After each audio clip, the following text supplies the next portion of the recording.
Restaurant Unstoppable, episode 703 with Jason Berkowitz.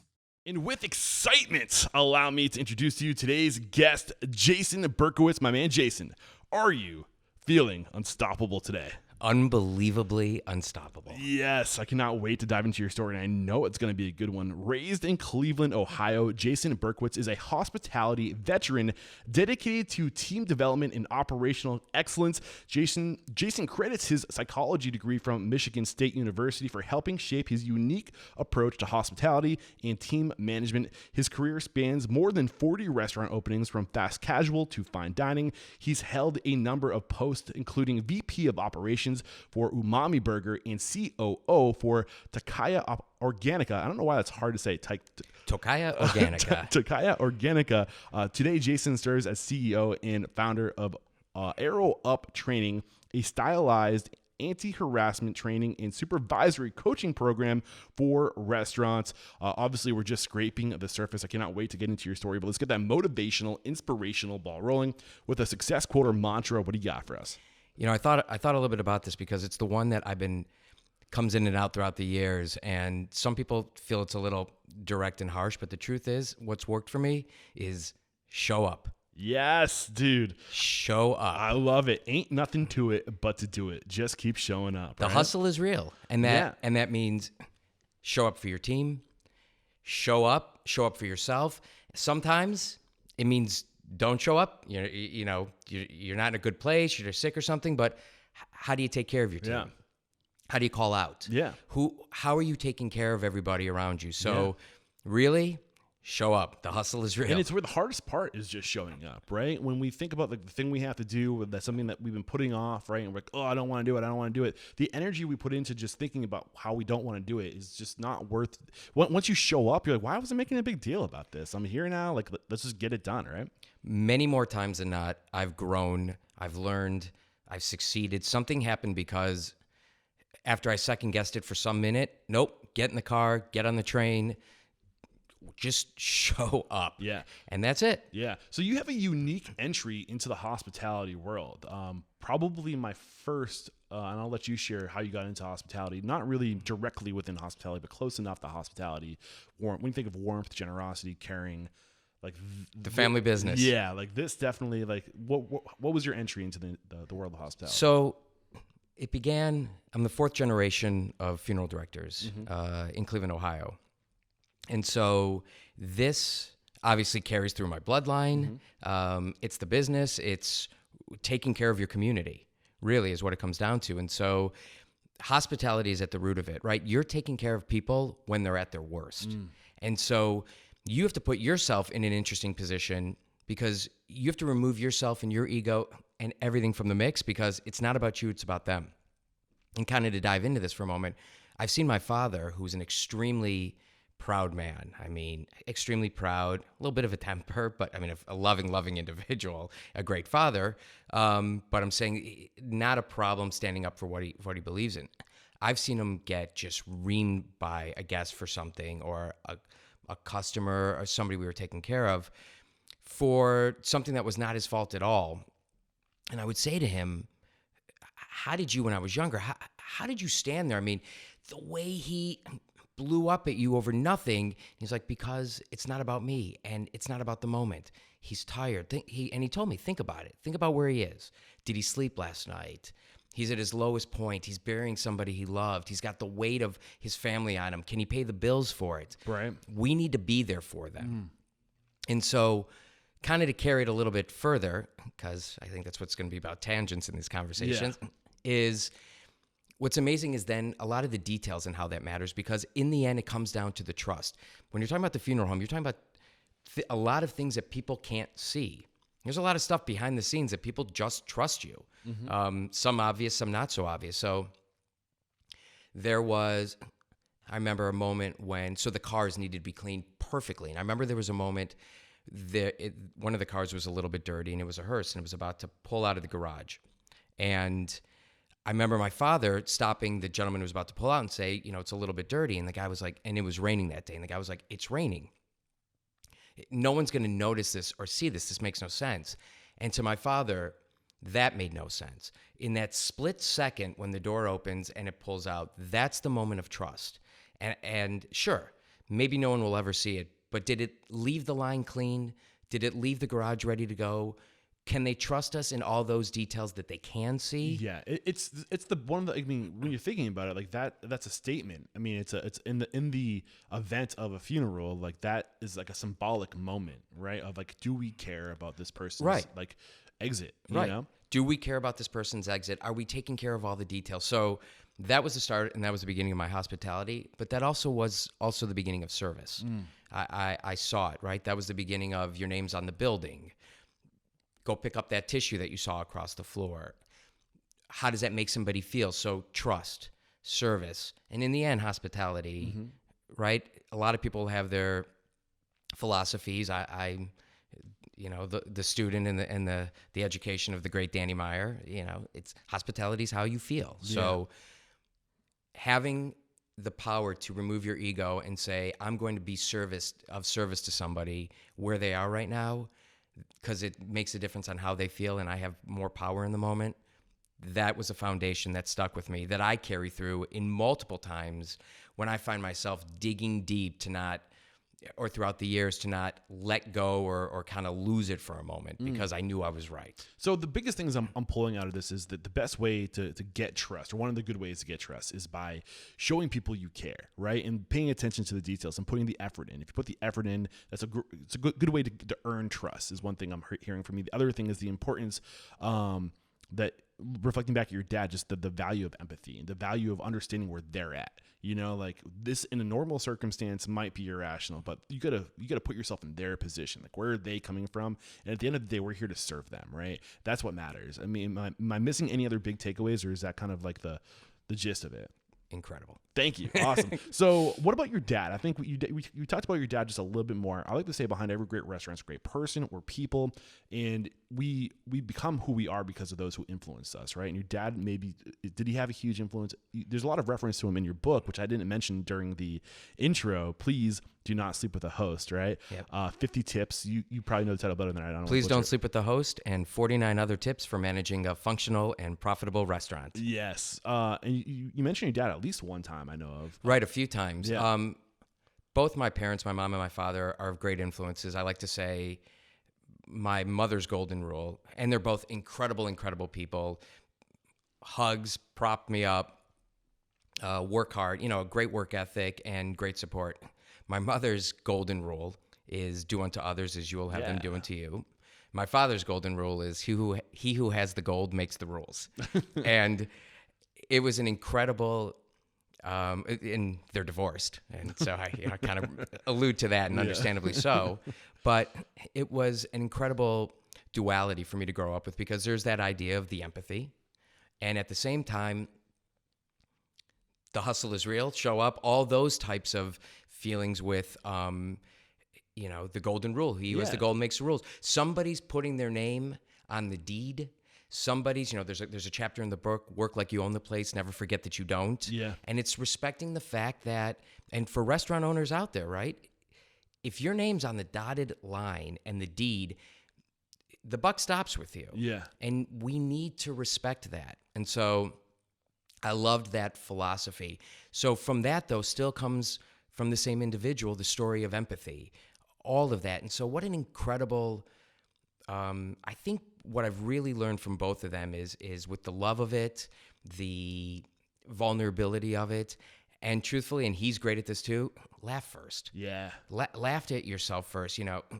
There's the jokes. We make fun of ourselves first. We grew up in the Mel Brooks type of philosophy, make fun of everybody, starting with yourself.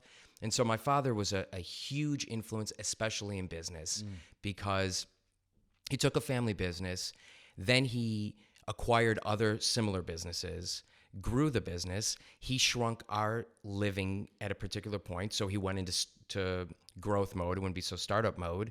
Then that worked to a point where he was able to sell the business, but still stay a part of it because the community and all that was so important. So not to go too far off a tangent, incredible people with incredible lessons. It was kind of funny because before we hit record, you were talking about like you're a moderate, you're in the middle, right? But you have your parents that are on either, kind of seem like either sides of the spectrum. But you kind of came out, you pulled a little bit from each side, you know, and I think that's good to have that open mind and to see the good in either direction. It's not really a great thing to be polar, in my opinion, whether it's left or right, you know.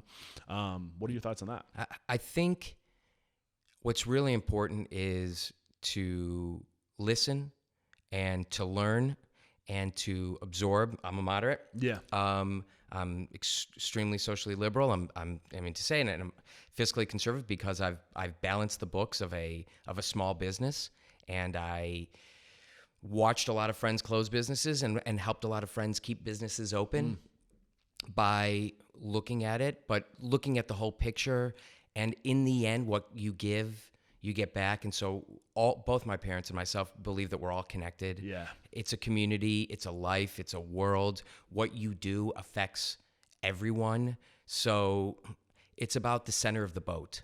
And so to me, I try to find the balance into the center of the boat. In the center of the boat, that's where I kind of live. So I'm answering the question a little bit. And they're on spectrums, but they still...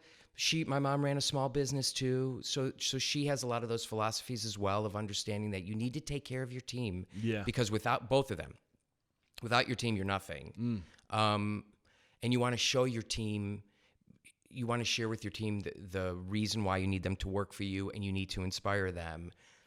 But you need to make decisions that keep the business open, and sometimes that's the team, sometimes that's letting people go. Because if you don't keep the ship afloat, you don't have a boat to be in the center of. Yeah. I love it. Awesome way to get this thing started. I mean, you have a great career. I mean, just looking at your career, some of the places you spent time at, Crafted Hospitality. I've never heard of Cube Cafe. I don't know. You spent a couple of years there. Yeah. Awesome. Umami, which is a pretty well represented brand, and then obviously Sweet Lady Jane, and then we talked about the two other the greater restaurant group, which is the Tokai Organica and the Madera Group. Yep. And the start. 14 years old working in Cleveland at Burger King. Oh, really? That's how I started. So I started off literally as I self-proclaimed King Whopper Topper. Nice. In Burger King at 14 years old. Too young to work, but you know a couple people, you make it work. Wheeled and dealed my way up to the cashier. I think it's a great way to get started in this industry because like when you work for a big corporation, something like they get the systems and the processes so down. They kind of set that standard of what organizations should look like, and they give you an aiming point, right? I love that idea, an aiming point. Right. Yep. Yeah. Fantastic. So any big lessons from those early experiences, or I mean, you're such a wealth of knowledge. I kind of feel like we should just like progress, but I don't want to like leave anything out either. No, I mean, structure is great. What was interesting was, here's a great one. I call it smile down the line, whatever they called it when I went into cashier, was truly the opportunity of everybody who walks into the line, connect with them, say hi, no matter who you're working with. Burger King was incredible with that. At the same time, there were a lot of screwed up characters working there, so there's still the human nature that attracted itself to him. We were trying to work within the processes itself, but you're still trying to get the best you can out of people, but we're all a little messed up. So it was a combination. Throughout those years, I learned some of the tricks you can play that I'm not so happy about. Worked the drive-through and opened up my fingertips and let a couple dimes fall through, and then I would go around and pick them up to buy lunch because they didn't want to get out of their car, and they would hand it back to me. And I don't think I've told that story to many people, but look, sometimes the best cops are a little bit of a criminal at some point. Nothing too bad and nothing so harmful, but a lot of it teaches you when you get to a point that you're the chief operating officer. You're 14 years old, man. I'll give you a break. Yeah. 14 and then to 15, I was doing this, but I learned it, and then I knew I knew to look for it if other people were doing it. Yeah. And so that made me a stronger manager and supervisor. Yeah, I feel that. So psychology, I mean, is it worth, maybe the psychology aspect, I mean, it's worth mentioning. I mentioned it during the intro. Right. You have and that's something I notice a lot about my guests is that there seems to be this gravitation towards how people work, and people who study human nature, whether it's psychology or sociology. There's a lot of us in this industry. I can't help but know it. Maybe it's because I'm interested in that stuff and I notice it, but have you seen the same thing? I have, and I remember you talking about that on a previous show, and I loved that because I was somewhat engaged and attracted to that. What's interesting is what I don't know for myself is how much the education in psychology helped shape the way to being a leader, or how much just because I was attracted to it meant that I was attracted to human nature, and by being into it, engaged by it, let's say, meant that I wanted to study it and understand it and listen to it. And so the core of it always, going back to how you nailed it with empathy, and I didn't even really realize that that's what I was learning at the time, so bravo on that, is, are you listening? Are you being empathetic? Are you looking to understand what's going on in somebody else? And then at that point, do you care?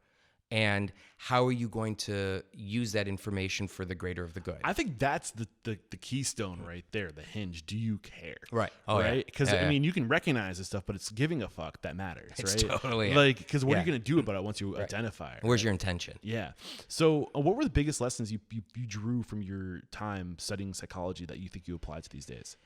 Well, I think that, you can have a lot of different theories behind it. I think one of the greatest ones that I did learn is that we are all a little messed up. Yeah. I love that you say that, because I think we all have this, there's this expectation of us to be standard, right? To be what fit into this box, but we all have baggage, man. There's not one person I've met that doesn't have an issue, right? No. Even if they're like really impressive, they might have an anger issue, like something like that.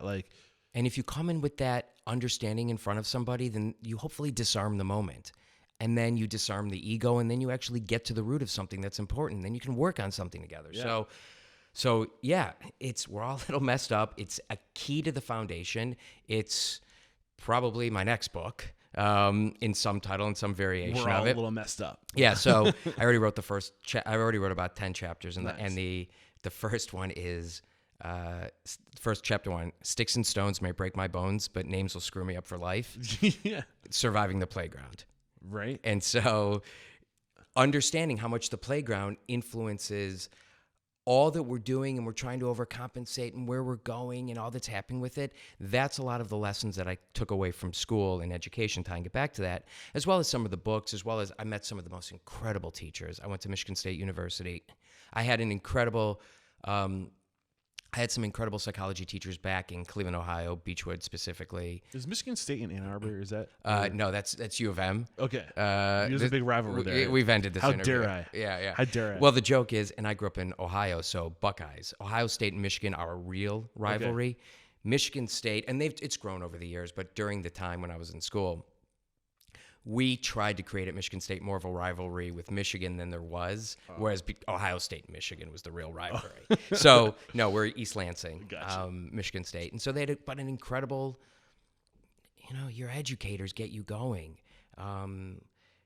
Dr. Bain in high school, Mr. King, and then you go up through college, and some of these educators that really they put you on the path of books.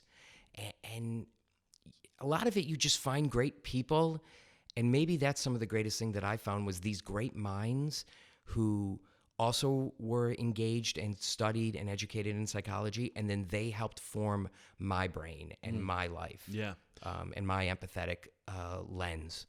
So, I mean, is there another This layer is fun. there? Is there another layer? Is there a specific outlook that you think that you garnered from that time that has served you most to this day?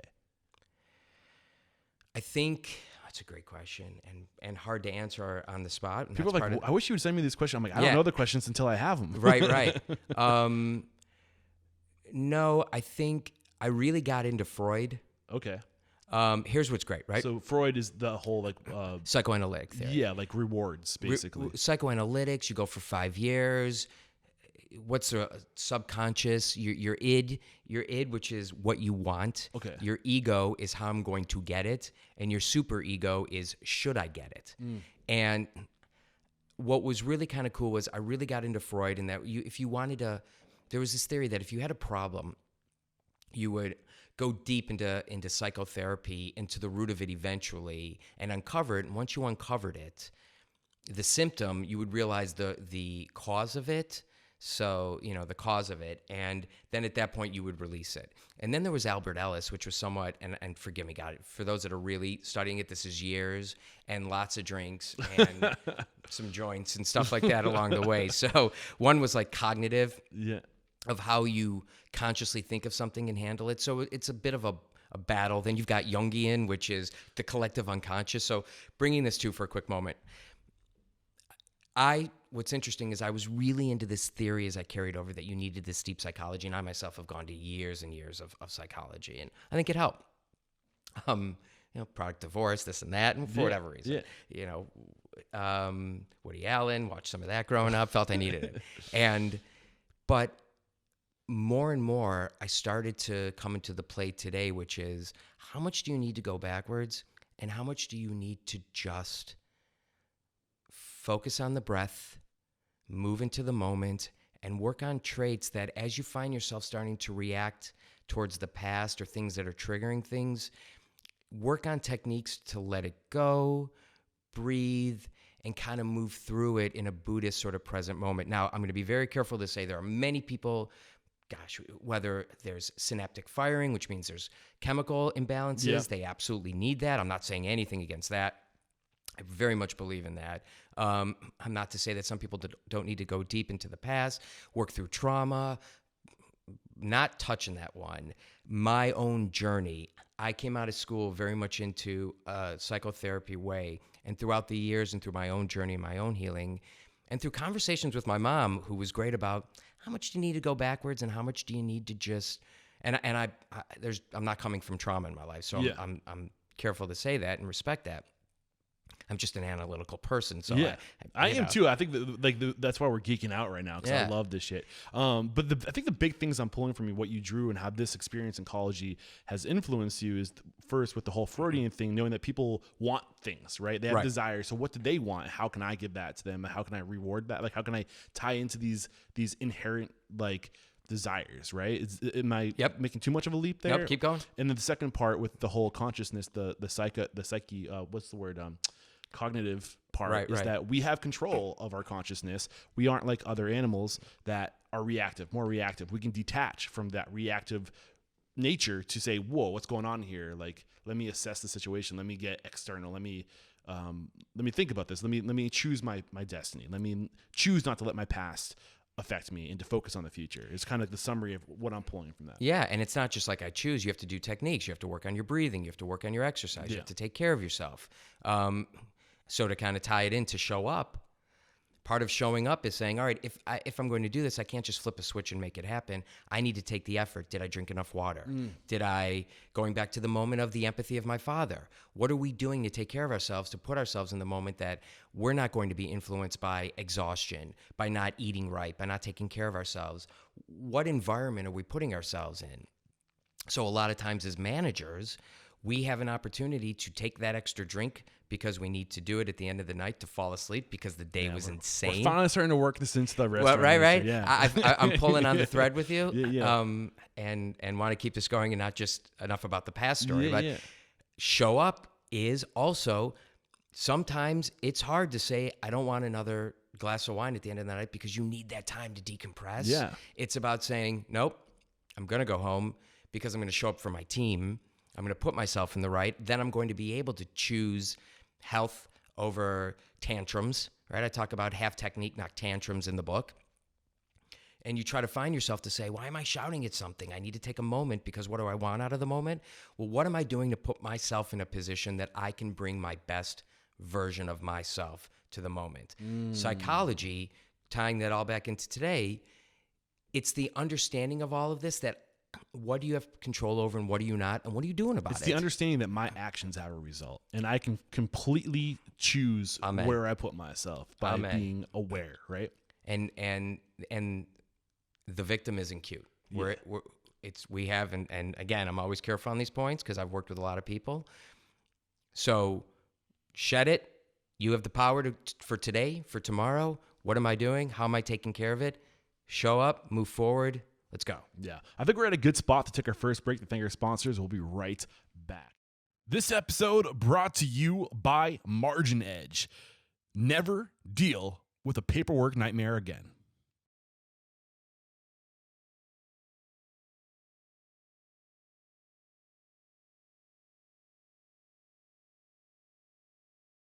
We're back. And I want to start getting into your work history. I mean, I saw this one. I used your LinkedIn account to kind of get an idea of where you've been. Was DeviantArt, did that have anything to do with hospitality, or is it worth DeviantArt stopping is the largest online art community, and it was when I kind of stepped out for a minute. What was great about DeviantArt was it's its own circle. It's a very selective group of people, deviants, a little lost, and so I loved it because I was able to connect and get involved with them. And actually what helped in is today, and we'll kind of get to that a little bit later, it's a tech company, and I help them go into an office, put some people together, put some human resource together. So it was people management and engaging and relating with people. That was important, but something to move through quickly as far as this. So, I mean, we definitely got to hover over your time at Crafted Hospitality, Tom Colicchio's restaurant group. And if you guys aren't familiar with Tom Colicchio, the reason why he's significant, he helped Crafted Hospitality in itself is a great organization. He came up with Danny Meyer. He was Danny Meyer's first Gramercy chef. Tavern. Yep. Together they opened Gramercy Tavern. Yeah. So you must have picked up some nuggets from a guy that has so many to share. Well, what's interesting is, and for not to kind of pull back the curtain, when you get to that level, you're not working right under room. You're not. You show up, you drop a couple inspirational bombs, and you try to stay out of the way of your chefs. And so Matthew Accarino was the executive chef, and that's what's kind of cool is you become good enough. And what you have to do, and I think Anthony Bourdain got into this, he kept opening up shows and restaurants and things like that because you scale a team up beneath you who's with you loyally. You need to give them opportunities. So I came into a point where he was scaling up Crafted Hospitality, and they were opening up Craft out here in Los Angeles, and gave the position. I actually came in as a server. Okay. Came in as a server, got to see how a company like this comes overseas, basically, comes out to California. What was a great opportunity, I was kind of stepping back from management, figuring some things out, getting into it. And what was really cool was you still run into a lot of the same problems. When are we opening up? What's hitting with the timeline?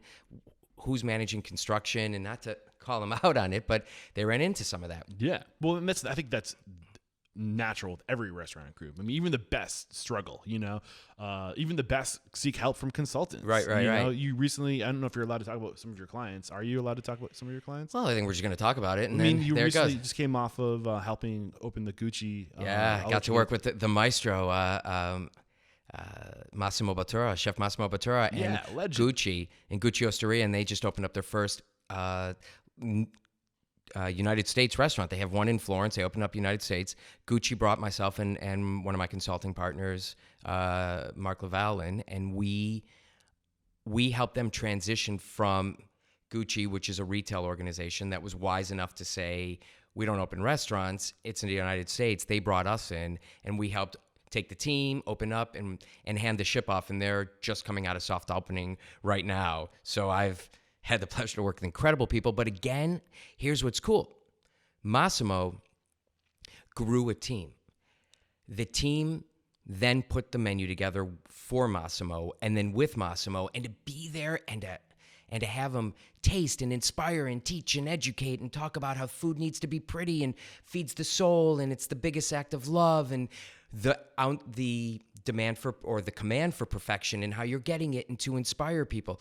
To watch somebody become a master and then develop people into their talents and to become masters themselves is one of the greatest gifts to be able to be a part of and to help them. So I'm there putting process in place and structure in place and truthfully helping word the language, the story. What's really amazing about Massimo's and Gucci, but their collaboration is their dishes are based on the stories. So everything comes from the story of the dish. The sourcing, the technique. The inspiration of, so Sunny Side Up is one of the pastry dishes from Tamara. And you have Mattia Gazzi is the executive chef here, and he's incredible. And Tamara is the pastry chef. And Sunny Side Up was, she walked out, she came to LA, and went and saw her first sunset in California and the burnt oranges and reds. And she made this beautiful dish that looks like a sunset. That's cool. Right there on the plate. And the story that connects you to the dish, I learned this. Should I go back to, craft? I then became, what was really cool was I became, come opening day, Chef Tom Colicchio sat us all around and said, look, I've done Top Chef. I've come out as a celebrity where right here in Los Angeles, we're serving celebrities. We're near CAA, the agency. We're coming from this big movement that's happening. Look, I'm a regular dude. I just want to have drinks with people. Don't be pretentious. Have conversations. We're serving great food, but we're serving it in casual. Don't just assume everyone wants bottled water. Offer them ice water. They're coming in to have the food. They're coming in to have a great time. Don't, be relatable. Please be an extension of me. Be relatable. Boom, right there, an extension of me. And I was going to bring this to the surface because you said that he wasn't there, but the people that he surrounded himself, he imprinted himself on those people. He gave them the culture. He established the standards, right? So you're going to get a piece of Tom Colicchio working in his restaurants because the idea is to make it an extension of you and to impose your values on those you surround yourself with, right? Very, very much. Let me say this. You have to, it only works if you've developed the people, you've infused them with your ideology, your techniques, your talents, and then you get out of their way just enough. So he was very much there. He was very much in the story, in the speaking, just as Massimo. Very much in the verbiage, the words, the way that we're doing things, and was there during the opening. But they also great mentors and masters who are building an empire know to give somebody the room to breathe. And then when we went into opening, so he had this philosophy with us. But then what was great was, then he said, he looked at all of us and he went, no one's dying on the operating table. Let's have fun tomorrow. Yeah. And I loved that. Yeah. What an incredible, so as we talk about great nuggets throughout the years through great mentors that I've had the pleasure of working alongside, I loved that. No one's dying on the operating table. I love it. It's okay. Yeah. It's all, fires are coming. We'll all wake up in the morning and just wait to see how long till we get kicked in the groin. We're going to figure it out. No one's dying on the operating table. Man, I love it. And I think that the just to come full circle on the point that I was trying to make with Massimo and Gucci and Tom Colicchio, like all these people, the reason why they're great is because they know when to ask for help. They know when to outsource. They know when to bring people in. And nobody has all the answers. People make mistakes, right? We're all naturally human, innately human. And it's, at times like you lean on expert help every once. So you bring in I've noticed the most successful people in this industry are the ones that are the first to go to expert help. You don't think Danny Meyer and Union Square Hospitality is hiring consultants? Yeah. Yeah, they are. Even to extend beyond that, they're visionaries. So do what you do well and surround yourself with the right people and give them a reason to stay around you. That is the key. That's the key. Do what you do well. If you're a visionary and you see the plate, and a lot of chefs are, surround yourself with the right people, figure out what your role is, and balance it. Yeah. Balance yourself with that so that you can do it, and then you're going to get it done, and it's going to be far better than you could ever imagine. Yeah, and I think I like to lean on Gary Vaynerchuk and Simon Sinek. Simon Sinek calls it why guys and how guys, right? If you're a why guy, you need the how guys. You need to surround yourself with the how guys because they're going to execute it. And the same with Gary Vaynerchuk. You're either in the clouds or you're in the dirt. Like most like CEOs and like people who like are the founders are like live in the clouds. They're the why guys, right? And they need help in the dirt and with the how, right? We need to surround ourselves with those people. And that's, I know it's a conversation for later in the speed round, so we'll get into it later. Yeah. But that's something to draw on. You're visionaries and you're integrators. Yeah, for sure. So, any other big lessons with Tom at Crafted Hospitality before we move on to your first leadership position in hospitality? Is it not?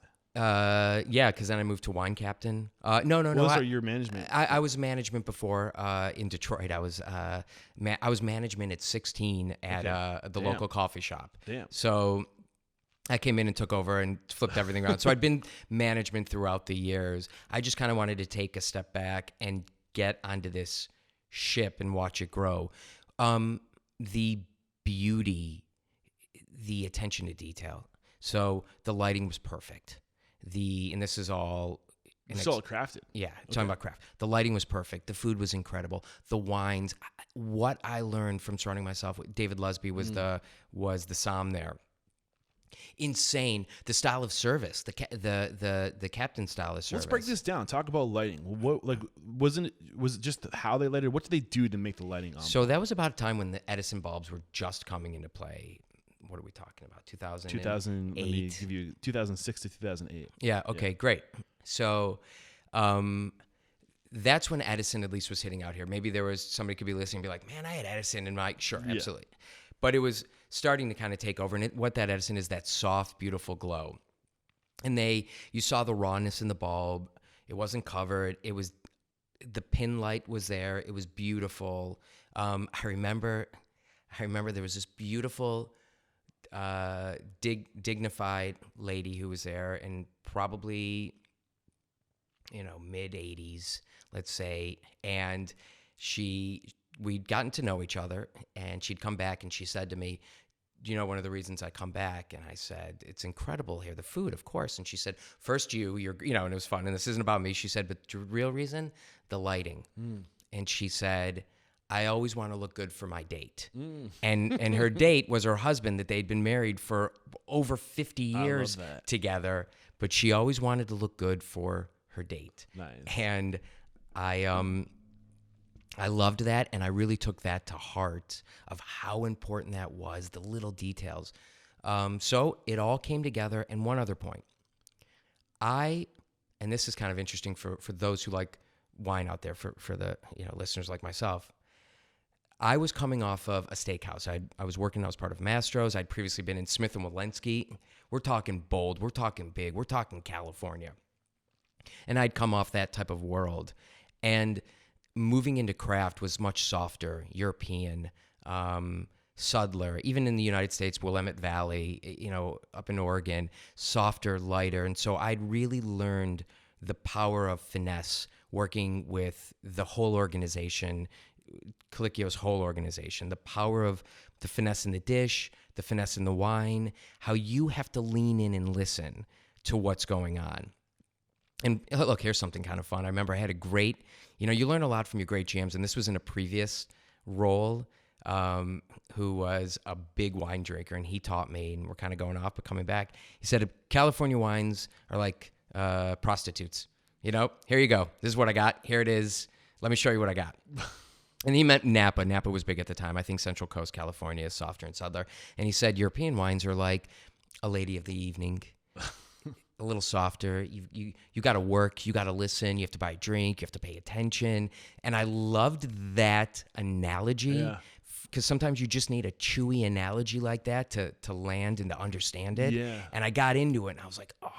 But I was still working in steakhouses and various things. So when I got to craft, I was able to test that side of it and learn to listen to the product and to the lighting and to the environment a lot more, because before it was just boom and in your face and what's going on. So that was really key. Okay.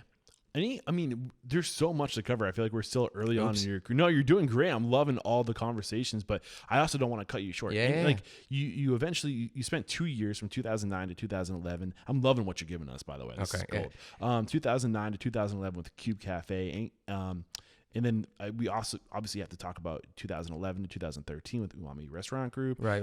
Anything that we can't just leave behind with Crafted Hospitality before we move on? No, let's move on.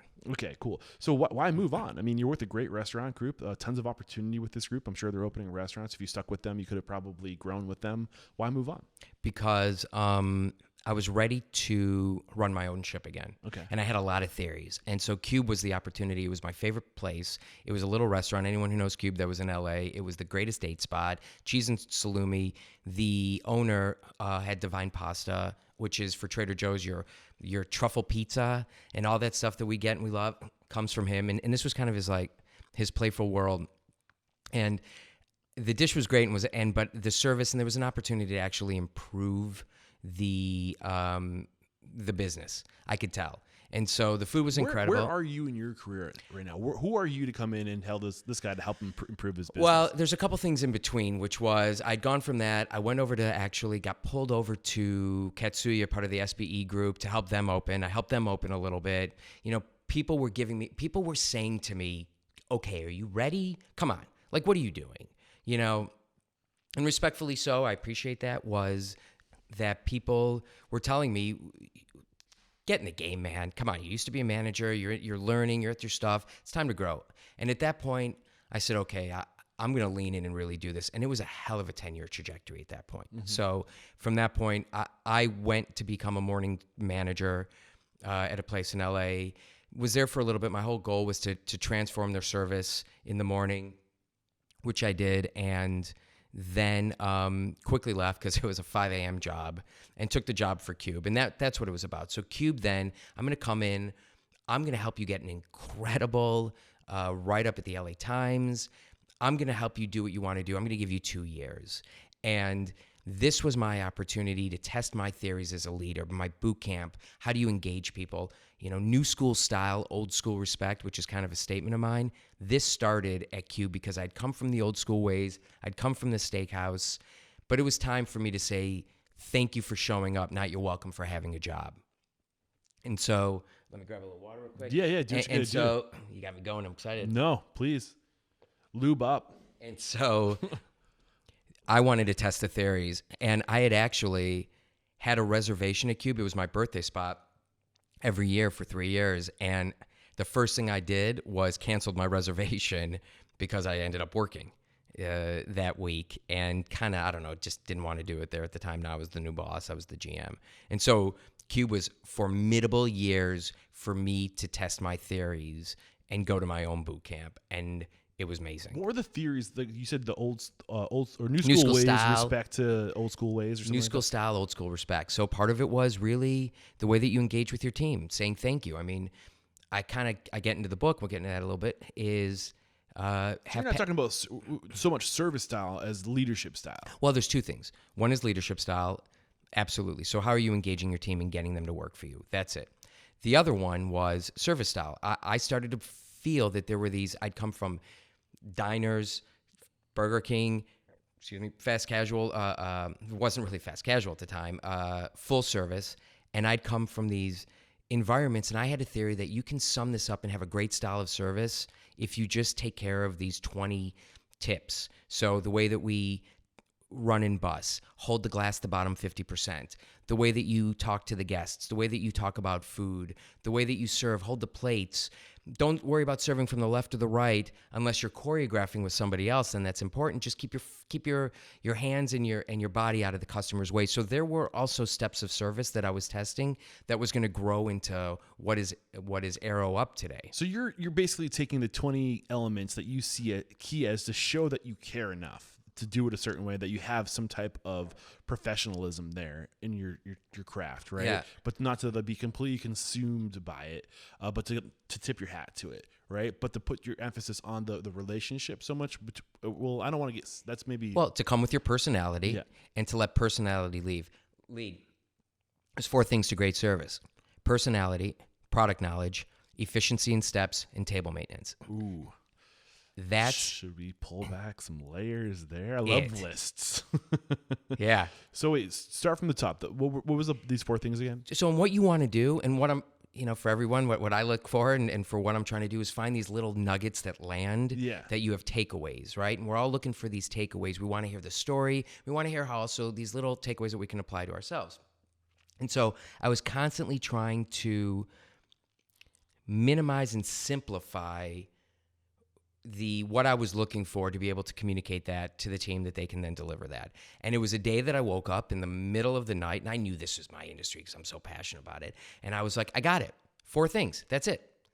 All you got to worry about: personality, right? Product knowledge, efficiency in steps, and table maintenance. So we can run through them, but personality is bring your authentic self to the moment. We don't want to be served by robots. We want you to be yourself. Obviously, adjust to where the table is, adjust to the moment. Don't just come in like a bull in a china shop. Part of yourself is being able to listen to the moment and adapt a little bit, but show yourself.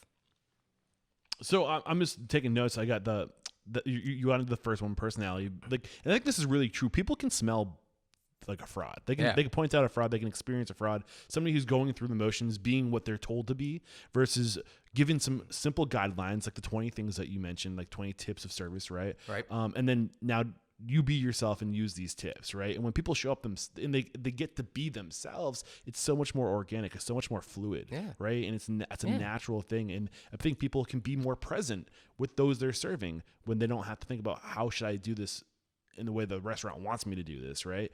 That's kind of what I feel like when I think of like making it personal. And that's why it's so important that as you're recruiting and hiring, you're hiring for culture and you're hiring for the right person so that you're aligned from the beginning. Yeah, you don't dampen, you support. Yeah. Help them shine. Yeah. Look at anything in any relationship in your life. Are you cutting the sunshine? Or are you helping them shine? And it's just that simple. So it starts with recruiting. It starts with you clearly expressing what you're looking for, shining your beacon, what are your core values, and attracting those people so that then you can let them be free and shine. And then you said the next three were product knowledge, efficiency, and what was the fourth one? Efficiency and steps, and table maintenance.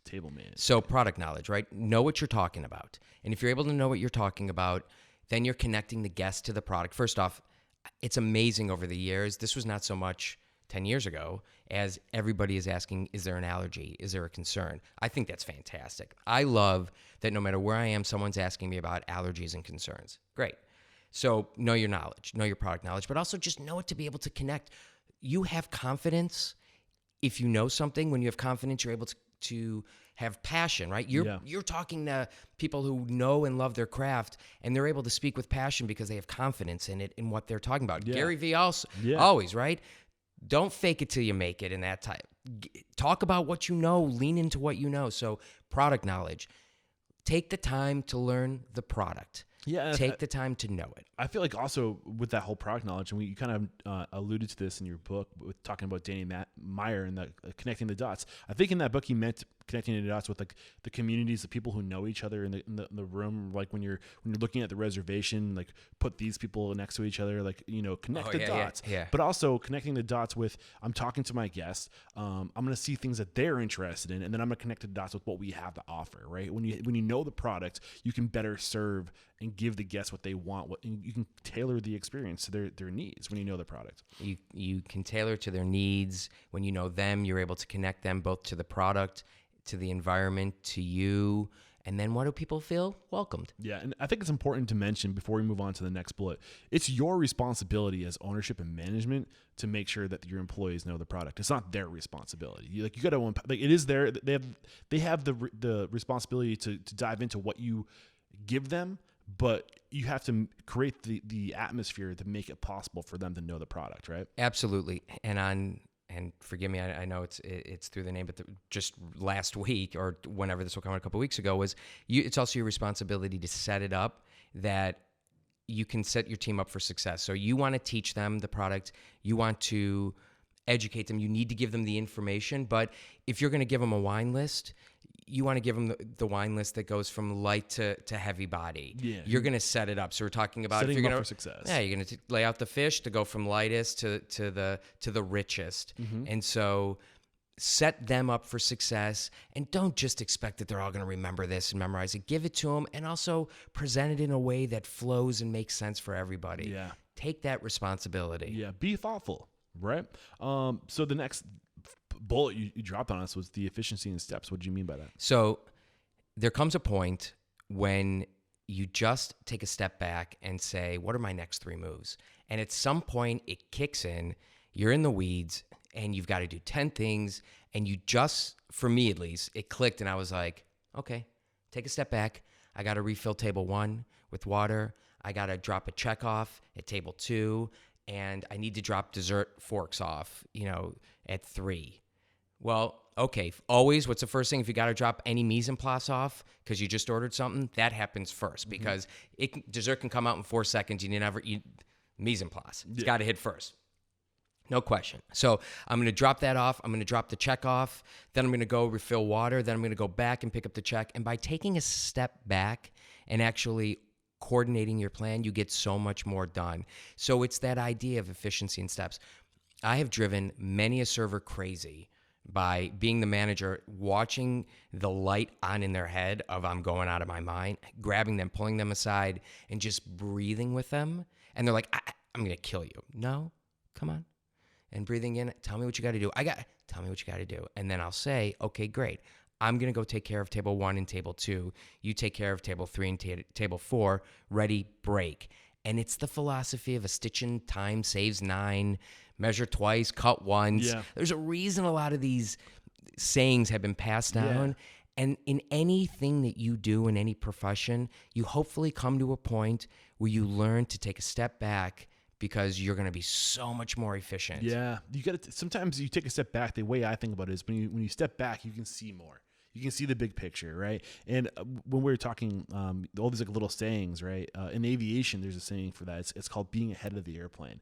Because when you're flying, you can't park, you can't pull over. You know, you can't. I love that. Like you can circle if you have to. You can go into a holding pattern. But at the end of the day, like you have to be ahead of the airplane. You got to say like, where's the plane going next, and what are the 3 next places, and get everything set up. So when you get there, you're ready. When you get there, and like what could happen in a situation, so you have like a backup plan. Like well, maybe that's a little extreme. Within probably not too unrealistic with server on the floor, but just the idea of like being ahead of. You're just being ahead, like mentally ahead of the moves, right? It's like chess. It's 100%. And just to kind of carry over the responsibility, because we're talking about that in ownership and in management, and I get into this book a little bit.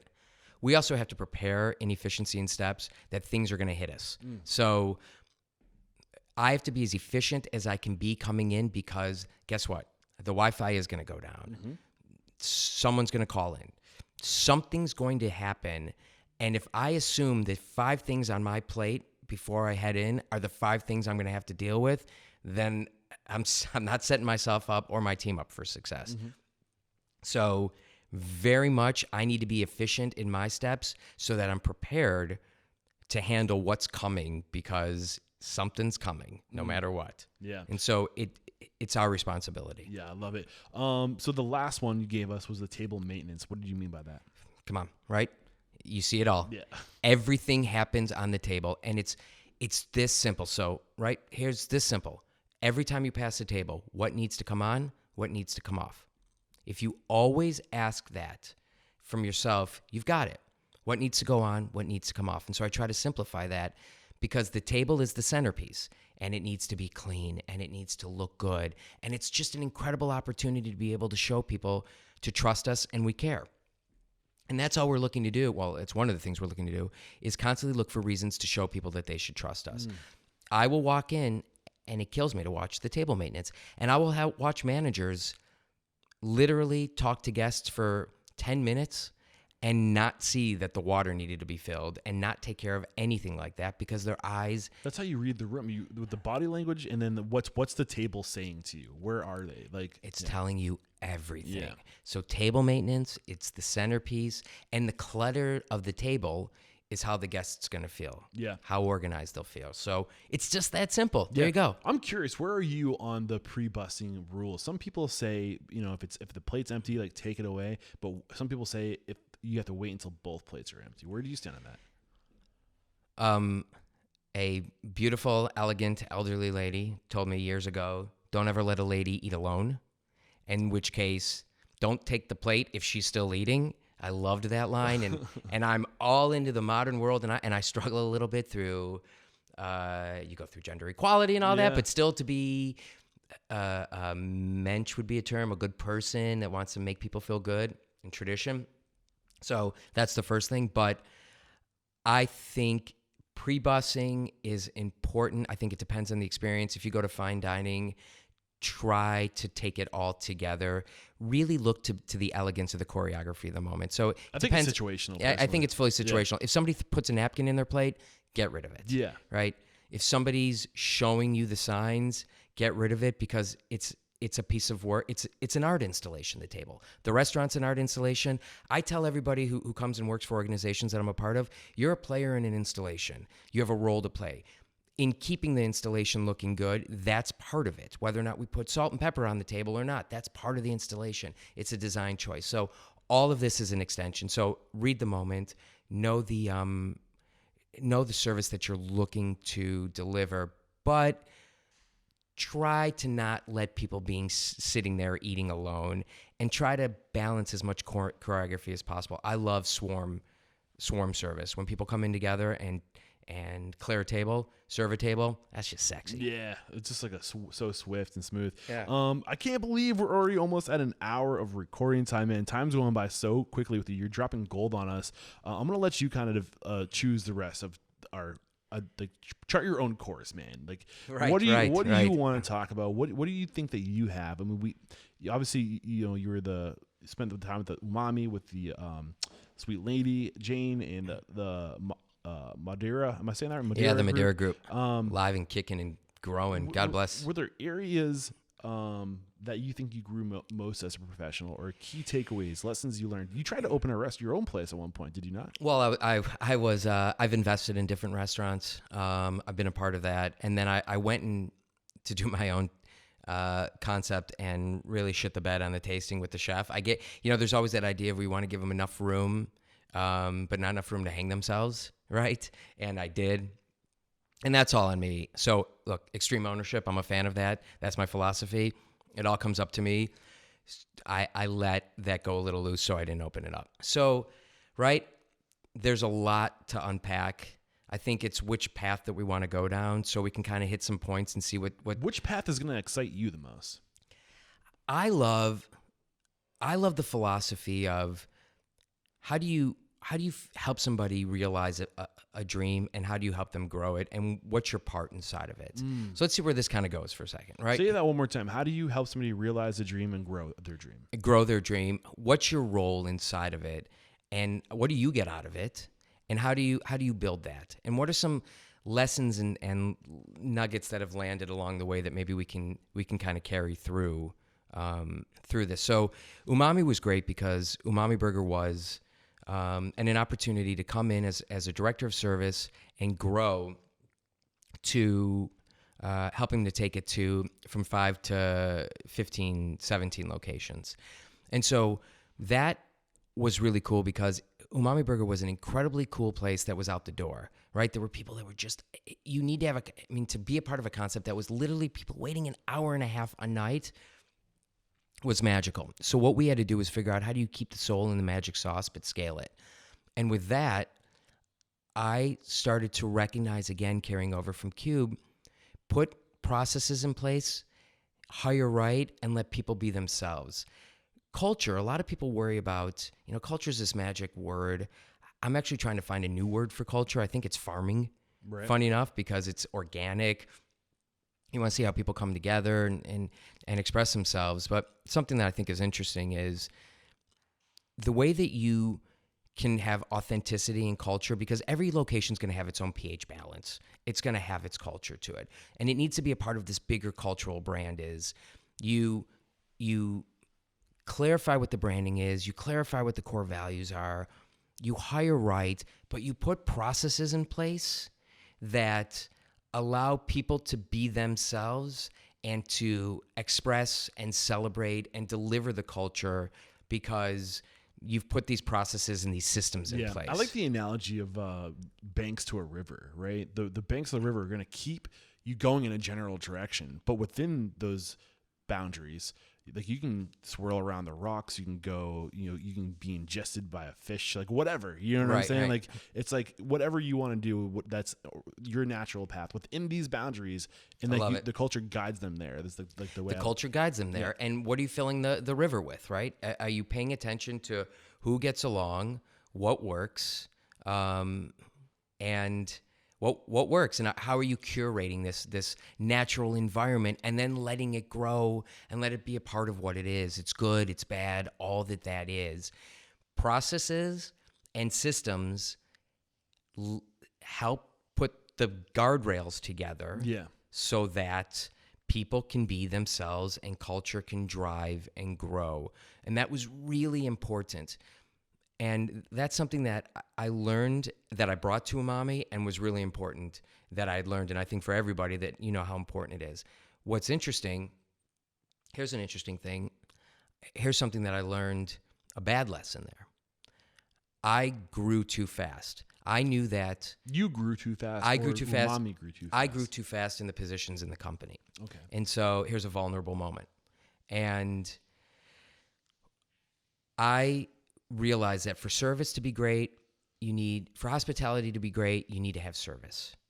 Well, there's a lot of arguments with that, but I think, if there isn't a fork waiting for me, I'd rather have that before I care if you knew my name or not. Yeah. Right? So get the details down. So I needed to get into the service. Then for that to be right, you need to have the operations in place. So I then took over and climbed to the ranks of vice president of operations, and I helped them scale. And I started to oversee a lot of people. I wasn't ready to be a leader of a company that big. What were you missing? Probably learning some of the rules myself. Like, I learned there, but I should have learned it before that. It's not a democracy, okay? It's you want to be nice, you need input. You surround yourself with smart people. You surround yourself with smart people and you listen and you learn. But in the end, you got to make a decision. People would rather follow. I try to say this in a way that people understand it, but I know. You would rather follow conviction and decisiveness off a cliff twice than indifference. You would rather follow me if I'm telling you it's where we're going and I take us off the cliff, but I brush it off and say, this is 100% where to go. You would follow me again rather than, what do you think? What do you think we should do? And being a little soft and wanting to be liked by them and where it is. And so I did a good job. I got them to a particular point, took the reins to a point. They then got a great investment, started to scale. And they wanted to grow bigger than I wanted to at a particular point too. So it was just sort of the right time to move on per se. But I within myself recognized also that I needed to learn my own leadership. And then I went down my own path of leadership. It was great for a small independent restaurant. It was great for 5. It was great for 7, 8, 9. Once you really start to grow for upper management, you're overseeing the multi-unit managers and all that, there's a different level of leadership that you have to develop. And that's a sense of decisiveness is what I'm picking up from you. It's knowing when to give rope, when to be decisive, how to set the expectations, having the confidence in the expectations that you're sending. I was kind of like self-made. Were you kind of like, this is how we should do it? Like, what does that look like? Yeah, I guess it's hey, what do you think? Yeah. Yeah. And passion got me far, energy got me far, but yeah, and also just how to, I don't know, it's weird, but that people are really looking for you to decide to grow and to be tough, to make rough decisions. They're putting you in that position to steer the ship, right? Yeah, and I had vision. Oh, I had vision for it. Oh man, did I? No, but I had vision on it, and that I love, and that was great. But there comes a point that I find, at least with myself, that I'm fantastic through to the vision, and then you start to move where then it's just about managing it, keeping the train on the tracks, the wheels, and actually being much more commanding and controlling of the moment. You need the inspiration, but I do best putting it on the track, putting the boat in the water. Let's go back to that analogy. Helping ship, charting the course, getting the direction, getting everybody going, and then getting it out to sea. I love that side of it. I love it. Yeah. So over 40 restaurant openings at this point? No. That came later. I did a bunch. I helped people. I was a consultant. I was a consultant. Sorry, for 1 sec. No, do what you got to do. Drinking a little water out there, kids. Yeah. Eric gets you going. He gets you talking. You're doing great, man. I'm loving the conversation. I really am. So keep going. What were you going to say? Wait, what was I saying there? So we left off. You're talking about how to help someone grow their dream, and what's your role within that? Right. And so what's your role within that? With this, you said that you could have been a little more definitive in what you were trying to do. And I've learned that quickly, and I got that lesson quickly. Yeah. And I didn't have anything to say. I was just agreeing with you. And you got to see his eyes just light up, and you want to just feed into it. It's incredible. So I then wanted to go on my own studies. And so I went back and I started opening up independent places and started to really develop my training program a little bit further. And that was really starting to be what I loved and moving into it. This idea that I know how to, from soup to nuts, build a system that I can present to independent restaurant operators, take all the stuff that I learned growing the big boys, bringing it into the independent style. And that's still my love of today, which are all of these techniques, because no matter who you are, there's still the basics. Again, if you're the style of service, the 20 points, this and that, show up with a blueprint, a style of service, a way of managing people, and giving the accountability. I had learned there, and then probably a couple consulting gigs after, what I realized is just, again, so simple. And that's what I keep coming back to. How do you simplify it? Every employee just needs to know two things. What does it mean to be doing a good job? And am I doing a good job? Okay. What does it mean to be doing a good job, and am I doing a good job? So you got to paint that picture of perfection, basically, right? You got to set the expectation. Yep. You got to paint the picture. This is the vision. This is what we're seeing. I mean, it sounds easy, but it's not. This is the steps of service. This is how it ties together. This is our story. Mm-hmm. This is the art installation. This is the coherency. This is what we expect of you from safety. Sometimes what does it mean to be doing a good job is in our food handler. Sometimes it's in our anti-harassment training. Sometimes it's in the employee handbook. Sometimes it's in all of these types of elements. But what does it mean to be doing a good job? Pardon me there. Am I doing a lot of talking? Man. Yeah, sorry, that guy. You're doing great. Yeah. And am I doing a good job? And so setting up the expectation, but then, and putting the guardrails, going back to that, the banks in the processes. Did you, when they showed up day one, did you lay out the roles and responsibilities? Did you give a way to measure those roles and responsibilities? And then are you following up on those roles and responsibilities, right? And I think that's where the am I doing it right comes in, because like I think it's pretty clear, like what's the job done right look like? This is the systems, like these are checklists, these are standards, these are protocols, these are literally a picture of what the line should look like when everything in its place, right? Exactly. Like this is what it should look like. That's right. The aiming point. But dive a little bit more into, am I doing it right?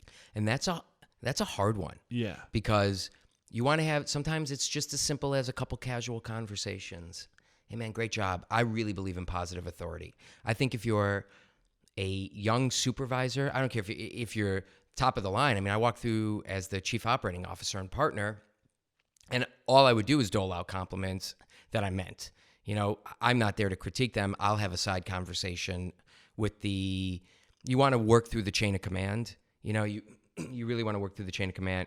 So I'll have a side conversation with, if it's my VP to my director to the GM, you always want to work through the chain of command so that A, you respect them, and B, they know the expectation. Mm-hmm. But hey, great job in that carry. My big thing is bottom 50%. Hold the glass at bottom 50%. Say thank you 1,000 times when you see it. But if you're a 20-year-old supervisor, 23-year-old supervisor growing up and you're listening to this, better than pointing out with something that he did something wrong, you want to establish your authority. Point out what they did right. Yes. They're going to love it. You are going to move into a position of hierarchy just by giving them compliments. You're going to move into the psychology of this authoritative figure, parental, whatnot. They're going to want to start to seek and look to earn your positive praise. Reinforcement, not negative. The opposite of positive reinforcement. Yeah, negative. Right. Negative reinforcement. Right. Yeah. Don't be an asshole. But positive reinforcement, positive authority is now. I always like to put a little caption on it. So TM, trademark, so the positive authority of it is establish yourself through that. So back to feedback, casual conversations. I agree. There's been a lot of shifts. So there's been a lot of shift in, do you have the annual review? That's where I was wondering if the reviews are quarterly reviews or what's going on there. I think it's your department, but I don't like the annual review because people expect a raise. Also, it's way too long to talk about waiting for what people like. I like quarterly. I like quick little sit down. So you're going to come into my organization. You're going to get a scorecard. And the scorecard is going to list what does it mean to be doing a good job, and it's going to fit on one page. You're going to learn training of all these expectations, but you're going to get a simple scorecard. Showing up, how you look, da-da-da. If I want to hit the key points, if you're a cashier, repeating the order back. if everything's important, nothing's important. So really simplify it into few things that can sit in a few bullet points. Reinforce those. Those get reinforced monthly, maybe quarterly. Okay. Depends on how it is. Quick sit downs. Now, if you are going to have formal documentation of them, this is an HR conversation right now. If you're going to formally document somebody does great or whatnot, and you're not feeling it, and you're not documenting when they're not doing well. That's huge. I think we're probably going to dive into this. You connect me with my boy, Aaron, or your boy, Aaron Colby. I think we're going to dive into the importance of some of this stuff. Yeah, he is a wealth of knowledge, and anyone listening, listen to Aaron. Aaron helped consulted on the anti-harassment course that I've put together for our industry, as well as just he's been a lawyer I've used, and he's going to get into that. Where have you clarified the expectation, and have you clarified how somebody is doing there? Because in the age of lawsuits, retaliation, and all that's going on, you need a paper trail. You need a paper trail, and too many people will not have the difficult conversation. They'll only have the right ones. You're setting them up for failure and yourself up for failure. No one should be fired without knowing what was coming. You failed them. So like the first time there's basically, so if something happens, you sit them down, you say, hey, like this is the expectation. This is where you are. It's short of the expectation. You're aware that you're short of the expectation. Do you understand? Yes. Okay. And then you offer them a path towards getting there. You can't just say, this is where you're missing. We got it. Got you. Good. So, okay, so you're not repeating the orders back. How do we make this happen? Okay, what's the last thing you usually say? Great. So now every time you say thank you, connect the word thank you with repeat. Thank you. Repeat. Oh, wait, I didn't repeat. And hopefully you catch it before. Let's start to role play this. Let's practice this. Every day before the shift, you and I are going to do a practice run where you're going to repeat the order back to me. Don't just tell them what they need to improve on. Be a part of the process of their improvement. What about the process of documenting this stuff? What advice do you have for where this should be living, what it should look like? Is there a Google document? Is it online? Is it hard copy? Like what's that look like done right? Well, for some operators, they're just paper trail places, right? They're not using online schedulers.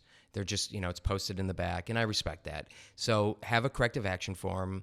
You can get them online. You can get them from resources. You should have some form of human resource representative. Corrective action is a document. Correct. A CAN. Yep. It's a notice that documents, this is what I want. This is what we've talked about. Do you have a blueprint by any chance? Is there one that you can share with us? Sure. Yeah. That'd be sure. great. And Aaron definitely will have these, but absolutely. And you want to have that, and you want to train the people how to have this conversation. It's really important that your supervisors are everything. They're the glue between expectations and success or results. So they need to know this. They shouldn't be writing people up necessarily, people that are high. And that's what writing up, we talk about them, is. And it's a coaching conversation. And sure, we can provide a blueprint, but you want to make sure that you're documenting it. You want to make sure that you're clarifying what it is. I'm a huge fan of online. I think your scheduling should be online, because why do you need to start texting 10 people? Let's talk about scheduling. Why do you need to start texting 10 people to ask them, can you come in? Nope. Set it up. Efficiency and steps, right? Oh my God. I know how to get 20% of your life back in a day to managers. So Harry, Harri, just to prop him, is somebody that I use, and I like it. I like them for their scheduling. I like them for their HRIS, which is, a human resource management system. You've got other ones out there that are great, that they're where you have your documents and your onboarding. Go digital onboarding to everybody. Sure, you can store it in Google Docs, do it, but it's really worth it. Get in the digital game. Do it. Even if you're a small-time operator, you're going to get time back. Yeah. You're going to get time back, and you're going to document it. What's time worth, right? Let's say if you're a restaurant owner, is it fair to say your time's worth $50 an hour as a restaurant owner? Is that too generous, maybe? Sure, no. Sometimes it depends. If you're missing your kid's soccer game, that hour's $1,000. Where's your value? Right, exactly. right. Yeah. So the thing is, like, what's your time worth? And if you're looking at the pennies and you're like, oh, like I could save, $100 a month. Well, how much time are you going to lose not having this? I think that's the question when you're trying to make decisions.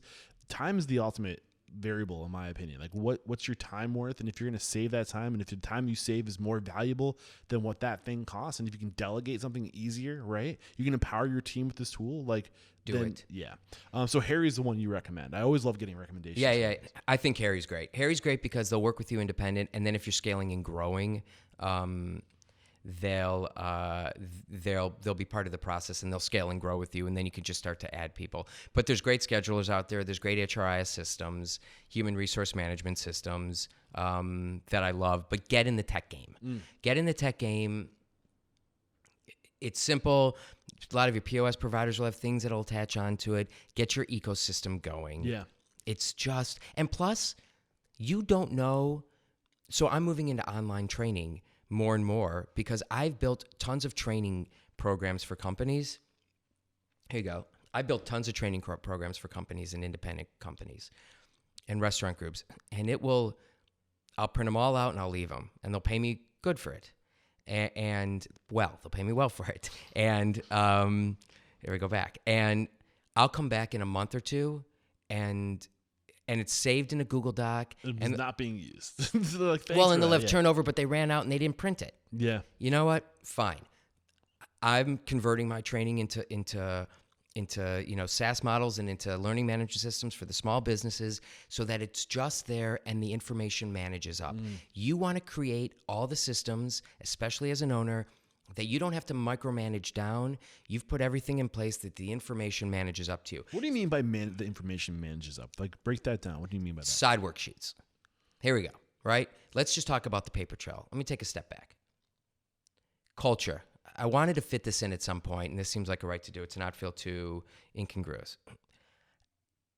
I've come into places where they've been open for a few months, and they've said to me, look, we don't understand it. The staff is ready to kill each other. We did trust falls, team building, everything. They walked in like they were ready to go to war together. They're the greatest team in the world. I don't know what's happening. And aside from if they're making money or not, if they're not making money, that messes with people. Yeah. But my first question is, let me see your side worksheets. Well, we don't have them. There you go. There's your accountability right then and there. Dude, I'm so happy you're going with accountability. I literally wrote this down as the next thing I want to talk about. It is, so that's the setting it up for success. And the feedback should be also in the accountability. So feedback, if you can automate the feedback, how am I doing and all that, because it's the accountability, it's everything. So a simple little side worksheet, because Jane leaves, Andy won't let the place go, so they'll do the side worksheets, but always gets upset. But Jane and Andy kind of drink and get beers afterwards, so they don't want to say anything to each other, but it's kind of weird. And you know what? Don't put your team into a position that they have to manage or police themselves. Yeah. Set them up with the accountability for the side worksheets. Side worksheets are also great because I don't have to say to somebody on the way out the door, hey, did you polish the silverware? Did you initial it? Now it's done. Bring me the sheet. Yeah. So I spent some time with this little organization in New Hampshire, Exeter, New Hampshire, called Laney and Lou, and their side worksheet, their checklist, it's just basically one sheet for the week, right? Mm-hmm. And it's everything you need to get done, and then Monday, Tuesday, Wednesday, Thursday, Friday, Saturday. Like, so on the x-axis, X is horizontal, right? Yeah. X-axis, it's the days of the week. On the y-axis is like the items that need to get done, right? The sections, the items that need to get done. And what you're doing is you use the same sheet every week, and you go through and you initial your name next to that line item, right? And then there's another space where somebody can sign off that I got done, like a supervisor or like your accountability partner or like whatever. Right, and is that the model you use, or is there? I usually use it per day. Okay. I like to go per day because it's kind of easier and cleaner to see, to walk up, because the busier it is, the harder it is to flash manage it. I'm close with Jen DeRoser, who's the owner of that place. I'm sure she'd probably she'd be willing to share that with me if you guys want to see what I'm talking about. I'll try to remember. No, and I'd love to see it too, because whatever works, because some people have side work, if there's 50 things on there, it doesn't work. If there's 5, it works. Some people, laminate it. And then you change it every day, which is good. I think at the beginning, what you do is you have the sheets and you keep them so that you know who's doing stuff and who isn't doing stuff. And then you get to a particular point that you laminate it. Yeah. And so then you don't need to waste paper, because Also, why do we move to digital? Save the trees, man. Yeah. Like, we need to be sustainable Yeah. in our processes, in our procedures, and in the products that we use. We need to be sustainable. So one other word on accountability. I feel like when we talk about accountability, it's always from like our level down. I hate to use that analogy down. We should say up. Like, but like it's the management or ownership next week. Then we're freaking about how can we keep them accountable? But what about accountability among partners and among ownership and among the executive level? Where does that set the expectations? So many people don't know what their job is or the roles and responsibilities. You need to divide up. So if you're have your quarterly or your annual retreat, if you've got a multi-restaurant group, if you're just a single or a few, have your quarterly retreat. I'm a fan of ROCKS, which is the philosophy of you build your quarterly goals, your 10-year, your 5-year, and we'll get into this in the book philosophy, but I think you just need to set where are we going, what's the expectation, what's our 5-year, 3-year, 1-year goals. Maybe you don't need your 10 or your 5. What's our goals? How does that break up into 90-day rocks? What is each one of us? What's each one of our responsibilities to it? So back again, do enough people clarify? Not enough people clarify each person's strength and their role. So many business coaches come in and the first thing they do is say, "What's your job?" Well, and then they all the inefficiencies and overlapping. I've gone to so many restaurant openings I've been a part of, and 5 people are doing the same damn thing. It's so important to me to have the first huddle, break it up, and then if it's documented, then you can hold each other accountable first. But don't assume everybody knows what's expected of them.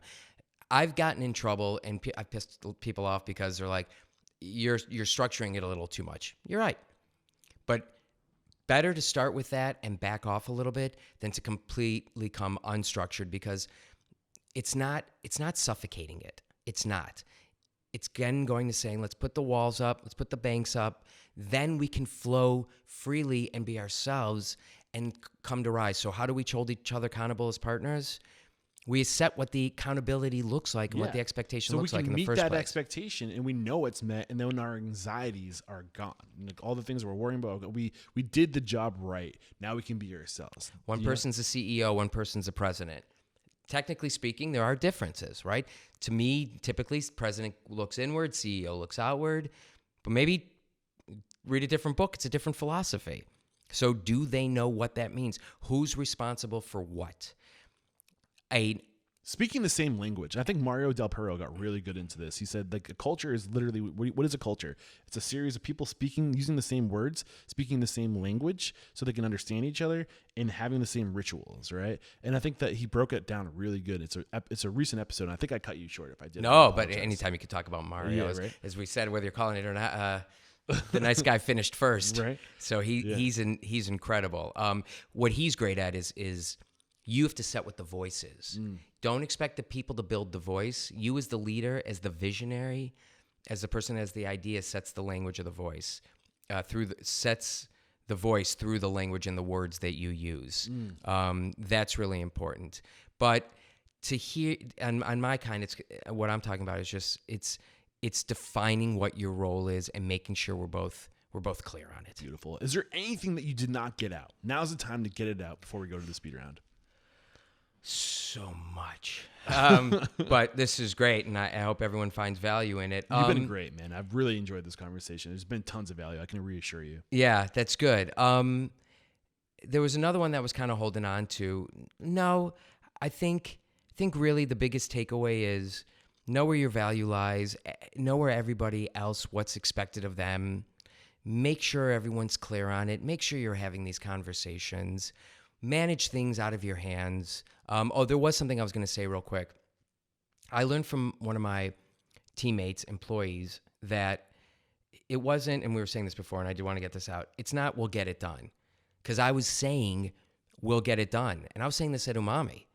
It's not we'll get it done. Who's responsible and when? And that's when shit starts to happen.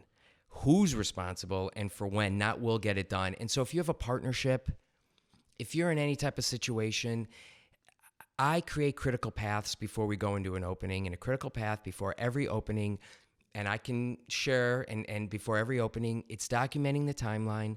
What do we need to do? Who's responsible for what? And when does it get done?